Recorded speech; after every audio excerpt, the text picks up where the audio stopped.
قید کر کے یزید کے دربار میں لے جا رہے تھے نا، تو ان میں سے ایک یزید بولا زینب تیرے پاس تو سب لٹ گیا، نہ بھائی رہا، نہ بھتیجے رہے، نہ بھانجے رہے، نہ تیرے لگتے جگر اور محمد رہے، سب شہید ہو گئے، تیرا گھر بھی لٹ گیا، تیرے پاس کیا بچا؟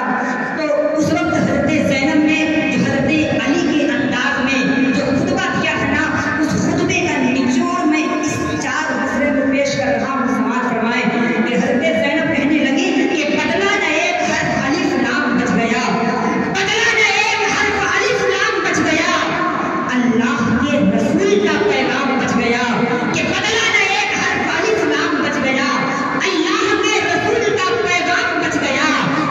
دربار میں یزید کے زینب نے یہ کہا، دربار میں یزید کے زینب نے یہ کہا، گھر لٹ گیا تو کیا ہوا، اسلام بچ گیا، گھر لٹ گیا تو کیا ہوا، اسلام بچ گیا۔ آئیے بڑے تیزی کے ساتھ آپ کے سامنے استاد زمن حضرت علامہ مولانا مفتی بدرالدجا شارح مسلم شریف کو میں آپ کے سامنے خطاب فرمانے کے لیے پیش کر رہا ہوں۔ بڑے ادب احترام کے ساتھ، اس طرح ادب احترام کے ساتھ بیٹھیں کہ ہم خالق اکبر کا کرم دیکھ رہے ہیں، افلاک پہ آقا کے قدم دیکھ رہے ہیں، افلاک پہ آقا کے قدم دیکھ رہے ہیں، ہم دیکھ نہیں پاتے ہیں سرکار امم کو، ہم سب کو مگر شاہ امم دیکھ رہے ہیں۔ تو ایک مرتبہ حضرت کا استقبال نعرہ تکبیر و نعرہ رسالت کے ساتھ کریں کہ نعرہ تکبیر، نعرہ رسالت، مسلک اعلیٰ حضرت، مسلک اعلیٰ حضرت، شارح مسلم شریف، شارح مسلم شریف، نعرہ حیدری، نعرہ حیدری، نعرہ تکبیر، نعرہ رسالت۔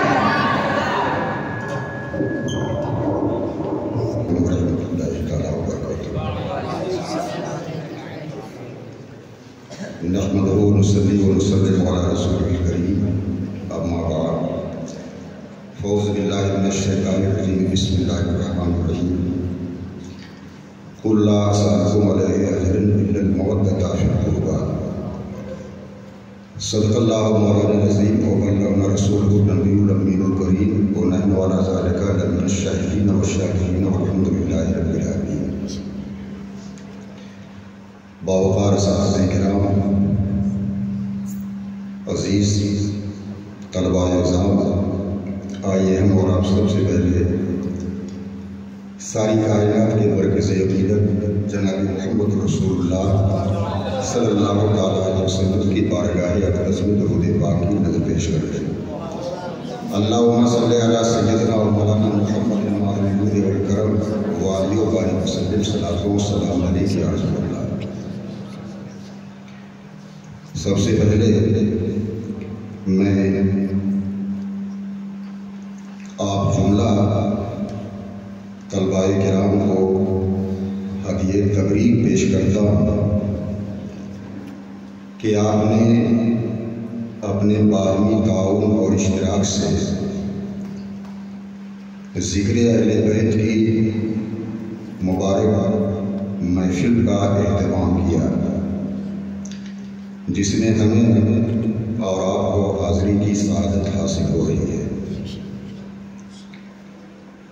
خطبہ مسنونہ کے بعد میں نے قرآن مقدس کی سورہ شورا کی آیت نمبر 23 کی تلاوت کرنے کا شرف حاصل کیا ہے۔ بہت ہی مشہور و معروف آیت کریمہ ہے، پہلے آپ اس کا ترجمہ سماعت فرما لیں۔ اللہ ارشاد فرماتا ہے، اے محبوب آپ فرما دیں میں اس پر سوائے قرابت والوں کی محبت کے کسی اجر کا طالب نہیں ہوں۔ یہ آیت مبارکہ کا ترجمہ ہے۔ یہ آیت مبارکہ کب نازل ہوئی، اس کا شان نزول کیا ہے، مفسرین کرام فرماتے ہیں کہ جب اللہ کے رسول صلی اللہ علیہ وسلم خالی ہاتھ مکہ سے مدینے تشریف لائے تو انصاری صحابہ نے جب آپ کی بے سر و سامانی دیکھی اور بڑھتے مصارف اور اخراجات دیکھے تو انصاری صحابہ نے صلاح مشورے کے بعد اس پر اتفاق کیا کہ اللہ کے رسول صلی اللہ علیہ وسلم کے مصارف اور اخراجات بہت زیادہ ہیں اور مال نام کی آپ کے پاس کوئی بھی چیز موجود نہیں ہے، کیوں نہ ہم آپ کے لیے کچھ مال کا انتظام کرتے ہیں۔ تو انصاری صحابہ نے کچھ مال کا انتظام کیا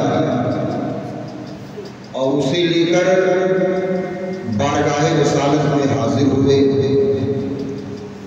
عرض کیا یا رسول اللہ، ہم خدام آستانہ آپ کی خدمت میں ایک تھوڑا سا مال لے کر حاضر ہوئے ہیں۔ آپ نے ہمیں گمراہی سے نکالا، آپ کی بدولت ہمیں ایمان نصیب ہوا، آپ کی بدولت ہم گمراہیوں کی دلدل سے ہدایت کی شاہراہ پر آئے،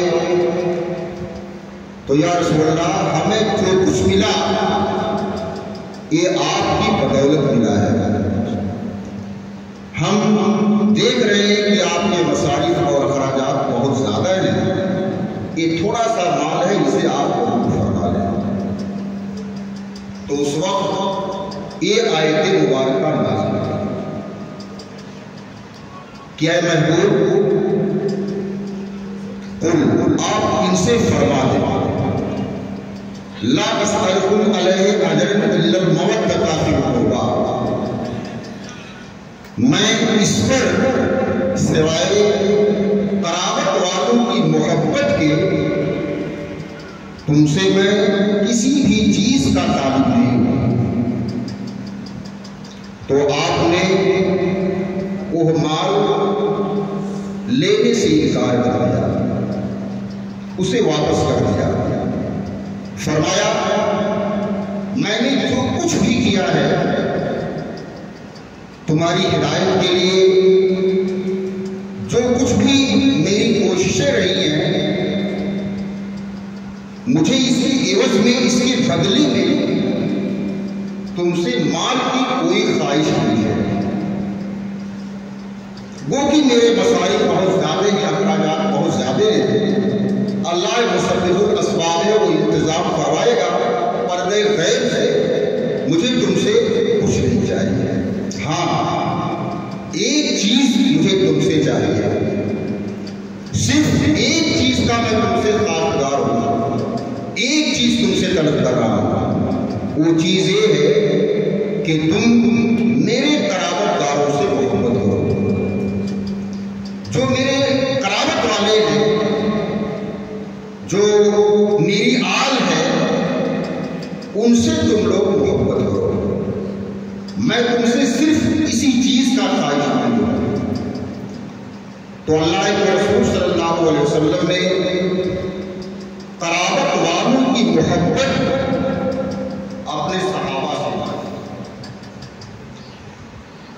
اس آیت مبارکہ سے یہ بات ثابت ہوتی ہے کہ اللہ کے رسول صلی اللہ علیہ وسلم کے جو قرابت دار ہیں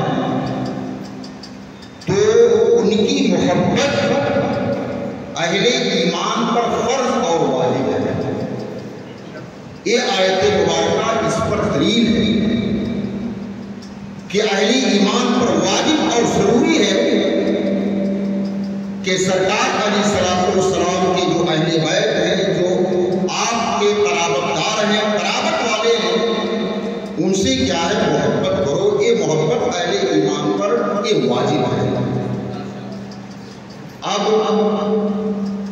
یہ بات بھی سمجھ لیں کہ اللہ کے رسول کے قرابت والے کون ہیں جن سے محبت کرنا اس آیت مبارکہ کی روح سے واجب اور ضروری ہے، تو اس میں ائمہ کا اختلاف ہے۔ بعض نے فرمایا کہ اس سے آل رسول مراد ہے، اللہ کے رسول صلی اللہ علیہ وسلم کی جو آل ہے تو وہ لوگ اس آیت مبارکہ میں قرابت داروں سے مراد ہے۔ جتنے بھی آل رسول ہیں اللہ کے رسول کی اولاد ہیں تو وہ لوگ یہاں پر اہل قرابت سے مراد ہیں۔ بعض نے کہا کہ اس آیت میں قرابت والوں سے مراد حضرت علی ہیں، حضرت فاطمہ ہے، حضرت امام حسن ہے، حضرت امام حسین ہے رضی اللہ تعالیٰ عنہ۔ بعض نے کہا کہ اس آیت میں قرابت داروں سے مراد آل علی، آل عباس، آل جعفر، آل عقیل، یہ سب قرابت داروں سے مراد ہے۔ قرابت داروں سے کون سے لوگ مراد ہیں، اس آیت مبارکہ سے فی الجملہ یہ بات ثابت ہوتی ہے کہ اللہ کے رسول کی آل سے، ان کے اہل بیت سے، ان کے قرابت والوں سے اہل ایمان پر محبت کیا ہے، یہ واجب ہے۔ مسلم شریف کی ایک حدیث آپ سماعت فرمائیں، حضرت ابو ہریرہ رضی اللہ تعالیٰ عنہ اس حدیث کے راوی ہیں۔ کتاب الفضائل میں امام مسلم نے یہ حدیث کیا ہے، یہ نقل کی ہے۔ حضرت ابو ہریرہ رضی اللہ تعالیٰ عنہ بیان کرتے ہیں کہ میں اللہ کے رسول صلی اللہ علیہ وسلم کے ساتھ نکلا، ہم لوگ چلے، نہ میں نے سرکار سے کوئی بات کی، نہ سرکار نے مجھ سے کوئی بات کی۔ چلتے رہے، سرکار بھی خاموش اور میں بھی خاموش۔ فرماتے ہیں کہ اللہ کے رسول صلی اللہ علیہ وسلم مدینے کی مشہور مارکیٹ اس زمانے میں بنی قینقاع کے بازار میں پہنچے اور پھر وہاں سے واپس ہوئے۔ راستے میں آپ کی لقب جگر حضرت فاطمہ رضی اللہ تعالیٰ عنہا کا گھر پڑتا تھا، تو اپنی بیٹی کے گھر تشریف لے آئے اور تشریف لاتے ہی فرمایا، بچہ کہاں ہے، بچہ کہاں ہے، یہ سرکار نے پوچھا۔ حضرت ابو ہریرہ بیان کرتے ہیں کہ بچے کے باہر آنے کی کچھ دیر لگی تو میں نے سمجھا کہ حضرت فاطمہ رضی اللہ تعالیٰ عنہا انہیں غسل دے رہی ہوں گی، زلفوں کو بنا رہی ہوں گی، بالوں میں کنگھیاں لگا رہی ہوں گی اور ان کے گلے میں ہاتھ ڈال رہی ہوں گی۔ اتنے میں حضرت امام حسن جو بالکل طفل تھے، بچے تھے، جب نانا کو دیکھا تو دوڑتے ہوئے آئے اور اللہ کے رسول صلی اللہ علیہ وسلم کی باہوں میں اپنے ہاتھوں کو ڈال دیا۔ اللہ کے رسول صلی اللہ علیہ وسلم نے انہیں بھی گلے سے لگایا، دونوں نے ایک دوسرے کی باہوں میں اپنے ہاتھ ڈال دیا۔ اس کے بعد سرکار نے اللہ تبارک و تعالیٰ کی بارگاہ میں عرض کیا، حدیث کے الفاظ ہیں، اللہم انی احبہ فاحبہ واحب من یحبہ۔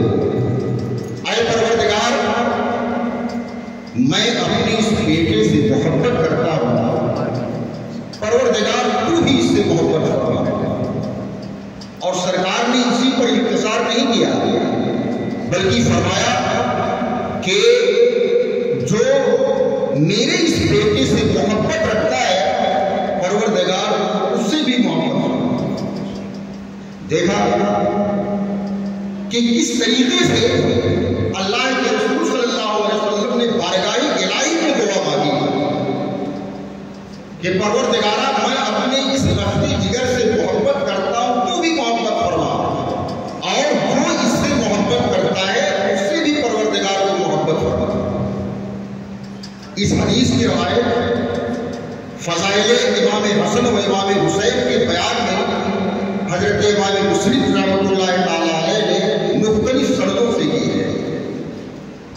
ایک سند میں جو حضرت برا بن عازب رضی اللہ تعالیٰ عنہ سے مروی ہے اس میں بھی یہی روایت ہے، لیکن حدیث کا جو آخری جز ہے کہ پروردگار جو اس سے محبت رکھتا اس سے بھی محبت فرما، یہ آخری جز اس روایت میں نہیں ہے جو حضرت برا بن عازب رضی اللہ تعالیٰ عنہ سے مروی ہے، مگر اس میں بھی یہ ہے کہ پروردگار میں اس سے محبت کرتا ہوں تو بھی اس سے محبت کرتا۔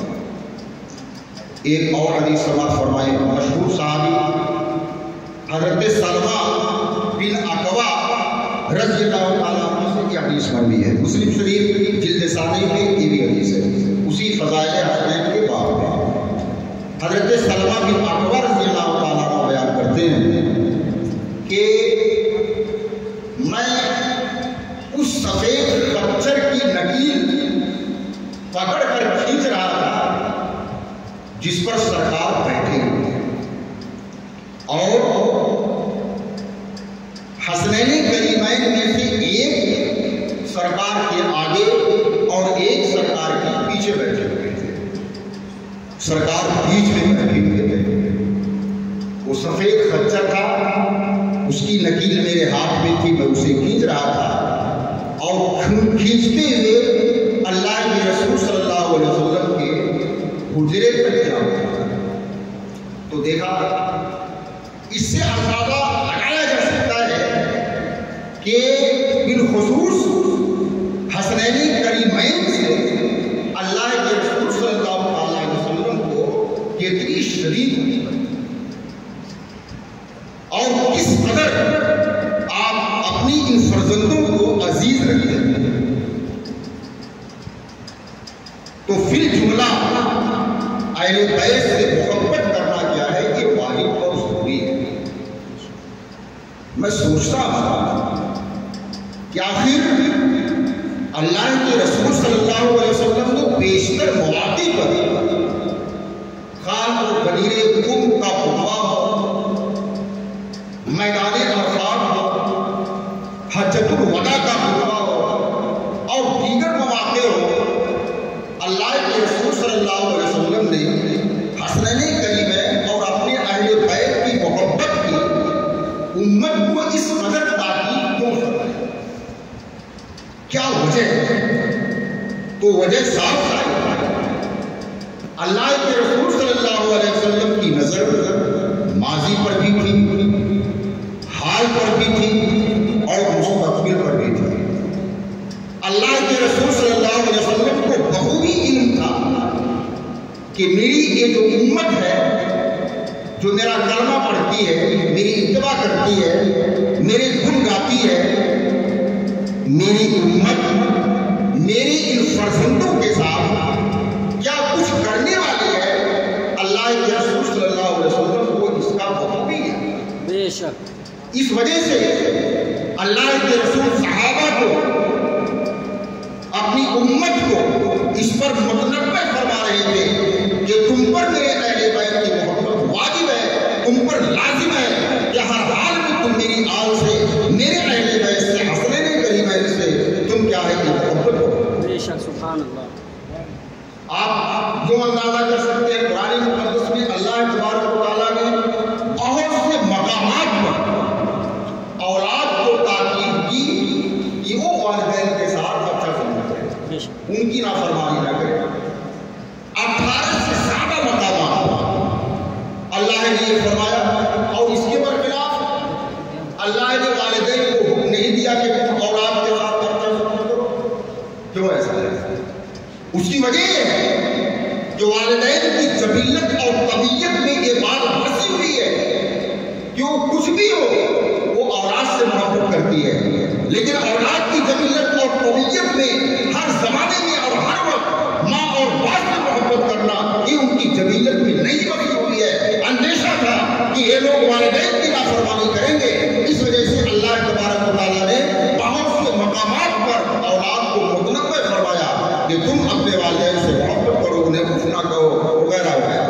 اسی طرح سرکار علیہ السلام کو یہ علم تھا.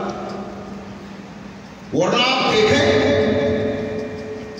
کہ میدان کربلا میں یزیدیوں نے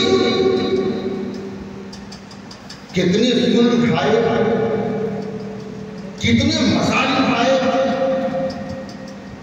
اللہ کے رسول صلی اللہ علیہ وسلم کی حدیث ہے کہ جو چھوٹوں پر رحم نہ کرے اور بڑوں کی تعظیم نہ کرے وہ ہم میں سے نہیں ہے، وہ ہمارے طریقے پر نہیں ہے.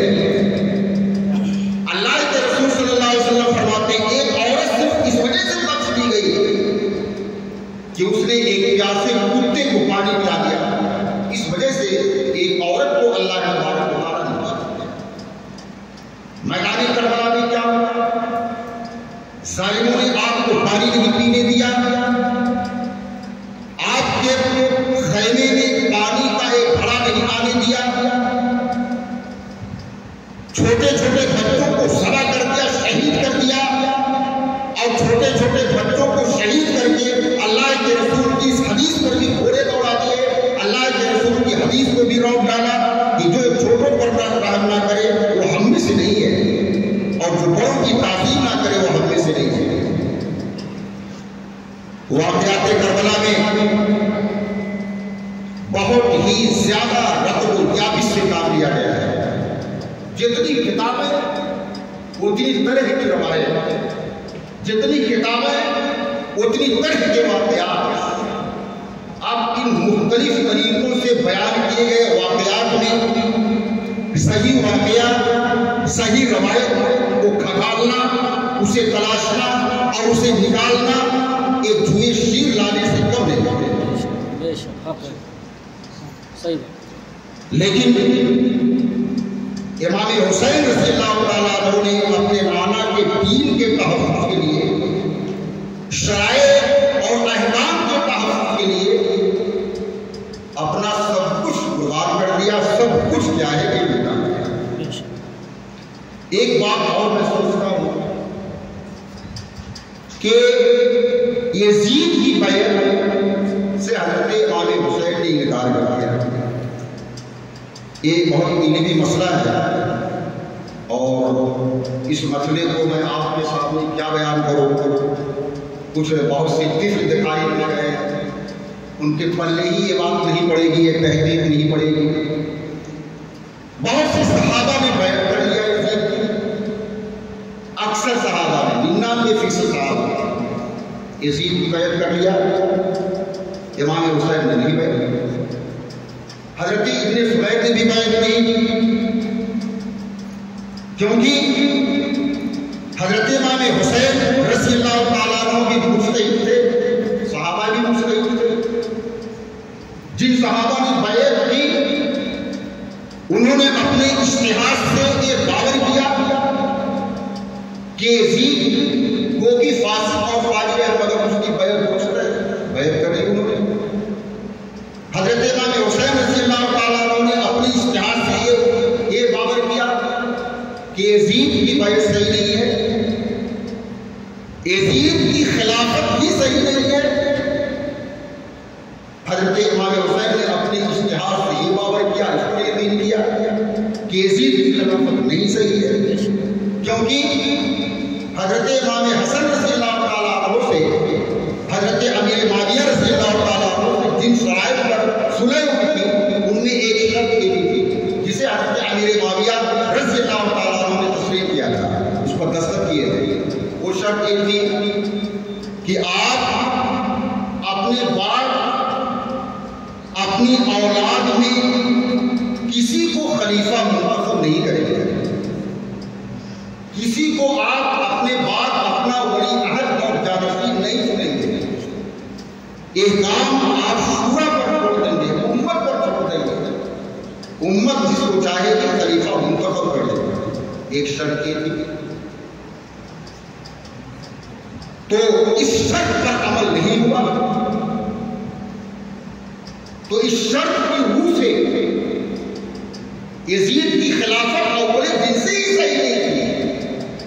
حضرت امام حسین رضی اللہ تعالیٰ عنہ نے اپنے اجتہاد سے یہ ٹھکرایا اور اس کی وجہ سے آپ نے یزید کی خلافت